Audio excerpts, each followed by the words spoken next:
ಇವಾಗ ಪ್ರಜ್ವಲ್ ವಿಚಾರದಲ್ಲೂ ಅವರೇ ನಾನು ಅದಕ್ಕೆ ಹೇಳ್ತೀನಲ್ಲಪ್ಪ, ಅರ್ಥ ಆಯಿತು. ನಾನು ಹೇಳ್ತಿದ್ದೀನಲ್ಲ, ನಾನು ಡಿ ಕೆ ಶಿವಕುಮಾರೇ ಪೆನ್ ಡ್ರೈವ್ ಫ್ಯಾಕ್ಟ್ರಿಯ ಮಾಲೀಕ ಅಂತಲೂ ಹೇಳಲ್ಲ.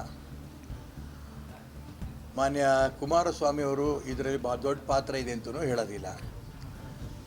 ನಾನು ಹೇಳೋದೇನು, ಒಟ್ಟಾರೆ ಕರ್ನಾಟಕ ರಾಜ್ಯದ ಜನ ದೇಶದ ಪ್ರಪಂಚದ ಮುಂದೆ ನಾವು ಬೆತ್ತಲೆ ಆಗಿಬಿಟ್ಟಿದ್ದೀವಿ.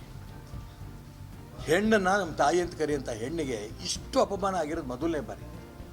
ನಾನು ಸಿದ್ದರಾಮಯ್ಯನವರಿಗೆ, ಗೃಹ ಮಂತ್ರಿಗಳಿಗೆ ಕೈ ಮುಗಿದು ಪ್ರಾರ್ಥನೆ ಮಾಡ್ತೇನೆ, ಇದು ನಿಮ್ಮ ಕೈಯಲ್ಲಿ ಆಗಲ್ಲ, ಕೊಟ್ಬಿಡಿ CBIಗೆ.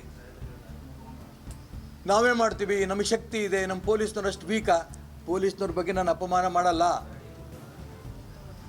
ಆದರೆ ನೀವು CBI ಕೊಡಲಿಲ್ಲ ಅಂತಂದರೆ ಈಗ ಏನೇ ನೀವು ರಿಪೋರ್ಟ್ ಕೊಟ್ಟರು ಪೊಲೀಸ್ದು, ಸರ್ಕಾರ ಅದನ್ನು ಮಾಡಿಸಿದೆ ಅನ್ನೋಂಥ ಭಾವನೆ ಬಂದ್ಬಿಡುತ್ತೆ.